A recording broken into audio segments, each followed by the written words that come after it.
Welcome back to another episode of Free the Plant, Free the People, presented by BLuRok Farms. I'm your host, LeVar Edie, and welcome to a new year. Happy New Year's for everybody out there. Um, let's appreciate last year, 2023. So today's episode is going to be specifically about a year in review, looking at 2023 in a whole, looking at the things that has changed in the cannabis industry, things that have changed in the legislation, and let's also look forward to 2024, this year, and look for what we anticipate to happen, the trends, and what growth we want to see and evolution we want to see in the space. So let's begin by reflecting and taking a look back at the last year and looking at like some key moments and milestones. A big key was Biden's interest in deschedulizing cannabis. So that is a big effort, and we are seeing signs. And this part I'm going to kind of be looking backwards and forward at the same time, in particular to this particular topic of the legislation in regarding to descheduling. There was recent news of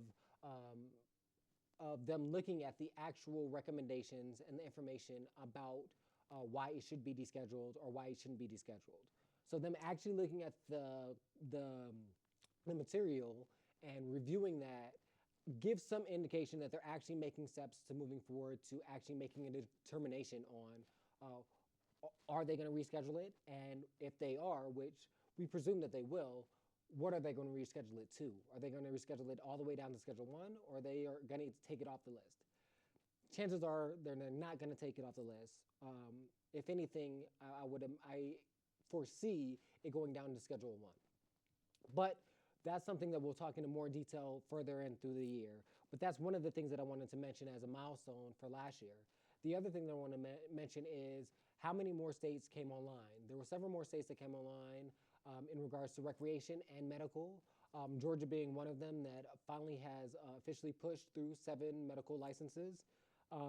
Also, Georgia had the news of pharmacies starting to actually sell cannabinoid products in their stores directly. So that's going to be interesting as well to see how that looks moving forward. Specifically in New Mexico, we had the first New Mexico Cannabis Cup that took place here last year for 2023. We had the, I guess, technically full second year of recreational cannabis in New Mexico, or actually the first second year, because 2022 was the first. So we got to see that. We did see, as a result of some of the things that I did mention prior, with the legislation is a lot of, I won't say a lot of, but different dispensaries, grows being shut down, suspended, revoked, having disciplinary actions as a result of not being compliant. I stated that that was one of my predictions before regulations came in because of the fact of people trying to understand compliance as well as them not having the full ability to enforce the compliance. And then the year following that, they do because of the money, the tax money that came in allows the control department to hire more people, which is then is able to ensure that they have the ability to ensure compliance. So we did see that increase and that take into effect. So that's something that did happen specifically here in New Mexico as well. We did see a change in the market.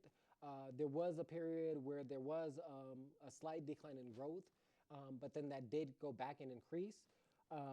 We had cookies come to New Mexico last year as well. That was something that was big because that is one of the biggest brands in the cannabis space worldwide. So having that brand here in New Mexico, some people could see it in two folds, as it gives New Mexico legislation and New Mexico market some legitimacy because it's a California company that's the largest and been established coming to this market. Or you can see it as more of,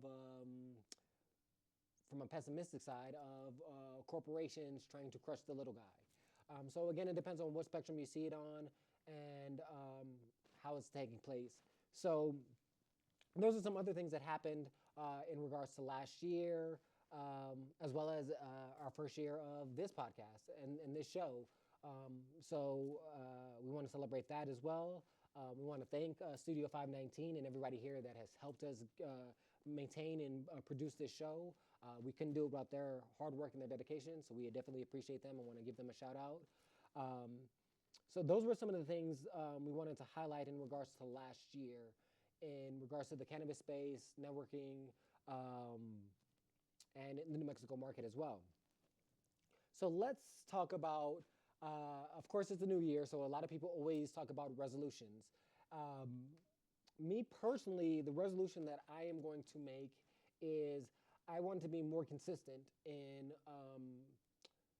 the things that I do, specifically cannabis related. I feel like I am consistent, but I feel like I can improve on that consistency. So I want to be more consistent in the things that I do. I want to be more consistent in the show. I want to be more consistent in the preparation for the show, as well as to bring you guys a better quality product and show. I also want to develop and network and produce more guests for the show, so that you guys have more people to talk with and interact with, as well as to interact more with the audience as well. So those are some resolutions that we have specifically for the show, and that I have specifically for me personally. Some resolutions that I would like to see in the industry is getting away from holding THC potency so high in that regard, and really more focusing on the entourage effects, the cannabinoids, the terpene profiles, and increasing those levels and making that standard across the board. I would also like to see some sort of standardization, as in what is considered high quality, low quality, mid quality across the board as well, similar as we have with sommeliers in wine, and the same thing with beer and other products and things that we have in the market. I would like to have a standard like that for consumers, so that they really understand what they're getting and they really understand how to determine what is good quality and what isn't. Because I do feel that would be a benefit for the market as a whole, because if people understand what's good quality and what isn't, you then have the choice to purchase that bad quality because of usually the price, as well as find what's good quality and then not use the price or the THC potency as the standard for what's good quality. Because let's say you have something with high, let's say 33% THC potency, it's $70 an eighth, and the presentation and the packaging is superb, so it makes the feel that the quality of the product is great, but then when you smoke it, it's not. It doesn't have really good taste, it doesn't smoke smooth, it just doesn't have any really strong effects. All the things that you would like in a product, it doesn't have, but everything, all the other indicators are giving you that is a good quality. But if you understand what makes something high quality, low quality, or mid quality and low quality as a standard for consumers, then you can't be, it's harder to get suckered into those ploys based on the marketing and all that other stuff, when it's really about the quality. I think that would be beneficial for the market, because then the people that really are attentive to how they grow, how they manicure, all the steps in between to getting it to the consumer, the ones that really take fine attention will be rewarded for it. And I think that's where the industry should go. It should be the ones that are providing high quality should be rewarded versus the ones that are just pushing out mass product with low quality. Now, if you're pushing out mass product with high quality, hey, more props to you, and you should be rewarded as well. But I think that's a way to keep the real dedicated growers, cultivators, manufacturers, processors into the space and allow them to make the profits that they need to sustain their businesses. And that's where the money should go. That's what I would like to see in the industry. I would also like to see more attention put towards social equity, specifically BIPOC and women in this space. There's been talks about it. I still don't feel it's enough, because the percentages are indicating that it's not. The percentages of entrepreneurship should be higher, specifically, especially here in New Mexico, in my opinion. And they're not there, so we need to get them there. And a quick and easy way to help get them there is by providing an assistance to the barriers of entry into the space. And making those assistances to that barrier of entry specific to social equity applicants. Because if you make it for everybody, then there's no way that that is going to benefit social equity applicants into the numbers and the degree that it needs to be. That's my opinion, anyways. I would also like to see more advocacy towards educating patients and people on CBD, on THC, the differences between them, and reducing the restrictions on people at work. I would like to see New Mexico adapt a resolution that was made in California, which prohibits jobs from retaliating against employees that indulge in cannabis when they're not at work. That should be, because it's legal, you can drink when you're not at work as long as your job stays set, and most jobs don't have that restriction. So it should be the same with cannabis. I'm not saying people should be getting high and going to their jobs. No, that's not what I'm saying. Now, if your job allows that and you can function, by any means do so. But if your job is that, if that is a restriction against your job, then you must abide by the rules of your job. But I don't think the job has the rights to step into our personal lives and determine what we do in our off time that is not illegal. Consuming cannabis in any regard is not illegal in the state of New Mexico as long as you're an adult. So therefore, that should not be a restriction against you and your job. You should not have to worry about losing your job, being fired from your job, losing wages, or anything like that because of you decide to indulge in cannabis on your off time. So those are some other things that I would like to see instituted specifically here in New Mexico and across the nation. I think that's very important. In regards to some resolutions on my personal growth, I've been sitting on some seeds that I've had for a pretty, I won't say a long time, but I have some seeds I've been sitting on. Jelly donut being one of them that I've been sitting on. Some blueberry, what was it? Blueberry haze I've been sitting on. Some apple fritters I've been sitting on. Some bubble gum I've been sitting on. I haven't put back in the rotation for a minute my sherbet cookies or my punch cake.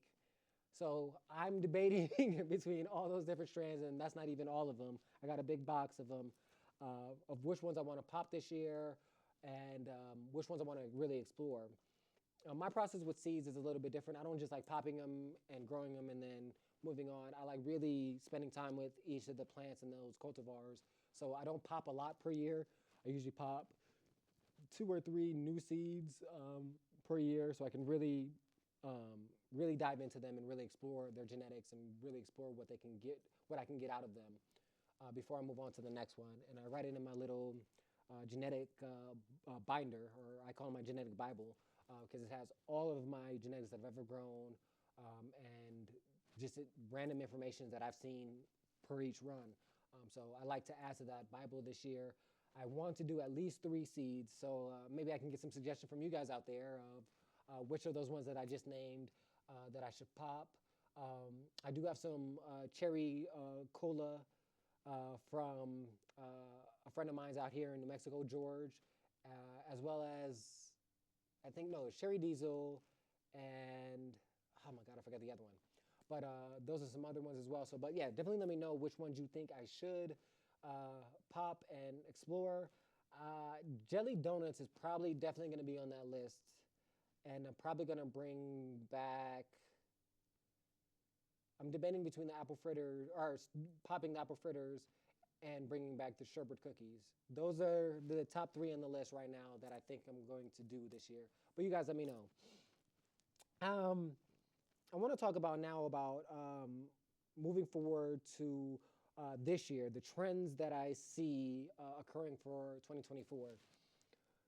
Specifically in New Mexico, what I anticipate seeing is continued market correction. Companies that aren't being compliant getting moved out, and companies that are being compliant staying within and growing market shares. I also see some new companies coming in and making some headways.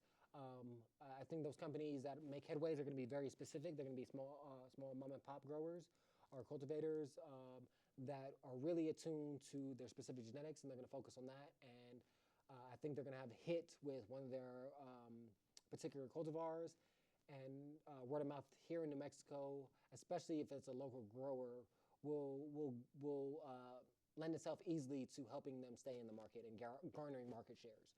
So that's what I would like to see, and I think we will see it. But it really depends on those out there in the market. Um, I also see that we're going to see some dropping in prices. I think we're going to see eighths go down. It's going to be closer to about 30 to 30, about 30, 25 to $30 on average, even for the higher quality cannabis. I think that number is going to go down to about there. It's going to be about 60 to 70 for a quarter. Um, and I think pre-rolls are going to continue to drop in price. Um, and I think we're going to see less and less variety, but higher quality in the varieties that we're going to see. And that's where I believe the market should go. Because, like I said, with my approach to approaching cultivars and genetics is, if you don't really explore that, you're not going to get the best out of it. And so you might really enjoy something, but you're not getting the best out of it because you didn't take the time to really explore those cultivars. So I think the companies that take the time to explore these cultivars are going to really get really high quality out of them, and that's what's going to set the market, and the consumer is going to enjoy that. I do see that nationwide, we're going to see an increase in states that are going to be going medical, as well as states that are going to be going rec. I think there's going to be an increase in the number of medical at a higher rate than there are going to be rec. That's just my prediction. And in those markets, we're going to see an increase in pre-rolls, because in new markets, pre-rolls tend to sell higher as the market becomes to be more educated and evolve and mature. The pre-sale, I mean, not pre-sale, pre-roll sales tend to go down. But yeah, so those are some of the trends that I see moving forward in the next year. I do want to give some suggestions of different networking opportunities for people next year that are interested in getting into the space or interested in networking with people in the space. Lucky Leaf Expo has expos here in New Mexico as well as across the nation. You should definitely check them out. MJ BizCon, they usually have an event in Vegas, one in California, and I believe one on the East Coast. A lot of these places will start having a lot of events in New York because New York became legal last year. So, or I shouldn't say legal, I should say decriminalized, because legal requires federal legislation. I apologize for that misspoke, and all this previous legal that I've said, change that to decriminalizing. But so yeah, there's Lucky Leaf, MJ BizCon. There's, oh my gosh, I can't think of it right now. NCIA, the National Cannabis Industry Association. They have events as well. Definitely check out BLuRok Farms, our Instagram page. We usually we'll be posting a lot of that stuff. I do want to also mention there is a event called Ranch Fest that will be in Arizona this year, 2024, May 17th and May 18th. I will be speaking at that engagement. It is to help ranchers and farmers, specifically minority, getting into farming and the agricultural market. So I'll be giving, my talk will be specifically on my business, BLuRok Farms, and ways to cultivate sustainably, outdoor and indoors. And then I'll be open to answering any questions to anybody that is able to attend. There's also the Black Cannabis convention that's in New Orleans. There's, oh my gosh, there's so many out there. And of course, I'm assuming they're going to have the New Mexico Cannabis Cup again this year. Oh, definitely. I can't believe I almost forgot. Definitely check out the Freedom Fest. Friends of mine, Assad and his wife Ishel are the ones that host and arrange for this wonderful, wonderful festival here in New Mexico. It's in the Mujeres Valley. Um, I believe I want to say it's a 3 day event. It might be 2 day, but I'm almost positive it's a 3 day event. Music, art, cannabis, vendors, so much. They have a competition this year. I was informed that the competition is going to be judged. It's going to be an all-female panel of judges, which is amazing to get more women into the space and give them more notoriety and shine. So definitely check them out. You can check them out on Instagram at Mujeres Valley or Freedom Farm Fest, New Mexico. So definitely check them out. And is there any other events? If there is, like I said, follow us on Instagram and I'll make sure to post them and get them out to you guys. But again, I want to say thank you guys for really rocking with us um, and following along. This year, we're going to have another incredible journey. We're going to have a lot more people, more guests, more interesting topics, and learning more about this wonderful plant that we all love and cherish and get more out to the people because, again, more information is more power. And the more power that we can provide to the plant, the more power the plant can provide to us and free us all. So I will end today's episode with what I am smoking on lately. I just finished a wonderful, wonderful crop of meat pie.